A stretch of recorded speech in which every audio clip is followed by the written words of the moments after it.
Ito'y panawagan ko na magkaroon ng central communication system such as 911 for medical, for emergency, for fire. One common number for all.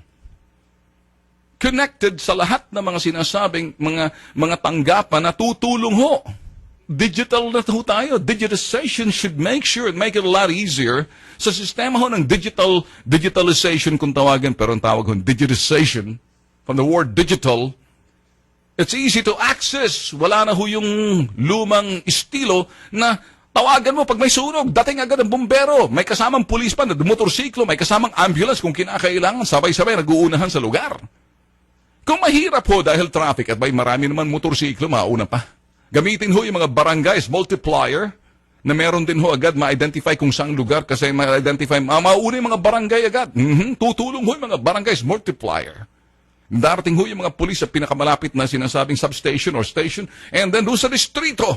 And sino man ho upo sa Senado, sa Law Enforcement Committee, Peace and Order, kasama ho ito, Central Communication System. In fact, meron ho sila sa Davao, and that's 911. Bakit sa Manila wala? 117? Abay, nangungulangot, ewan. Ang mga pulis ho dapat madaling hanapin, madaling lapitan, madaling dumating. Madaling rumisponde. That's community-friendly to serve and protect. Magiging successful ang Pangulo natin kung talagang pondohan ay infrastructure. Pag sinabing crime prevention infrastructure is 911, instantaneous response, crime, emergency, as well as fire. And in the presence of each and every police, napakahirap po magkaroon ng patrol cars sa syudad ho natin sa Metro Manila. Sus Mariosep, alos hindi na ho kumilos kasi traffic nga. And that's another challenge na gagawin ho ng Digong. Let's not talk about it now. Para sa akin, law enforcement, instantaneous, ma-feel ho agad ng mga tao ng pagbabago. Makamta natin ang pagbabago. That's it. Nasa balikat ho ngayon ng Chief PNP yan. Incoming, that is. So, kinakailangan ho para madaling dumating, nakamotorsiklo, mga dirt bike yung ginagamit, by twos, by threes, di ba? Tatlo yan, 6 agad. Crime prevention is the key.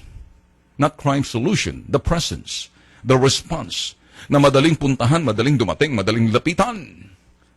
Of course, alam ho yan ni Digong. At alam ho yan ni The Rock de la Rosa, John de la Rosa. Ako ho'y inuulit ko lang aking mga sinasabi ng panahon ho ni 2012 pa. Pinick up nga ho ito ni Grace Poe. Kasi pinagtatawanan ho natin, 117 ho natin. Abay, bumili ka na ng pizza, nauna pa yung pizza delivery. Pagkatas 2 pizza ng in-order mo, tsaka darating yung response. Kapag dumating yung responder ng pulis, soko, picking bodies na lang. Kung sino mga patay, yung pinipick up mo. Sus, Ginoo, change is coming! We need that crime prevention infrastructure, a central communication system na kinakalang punduhan.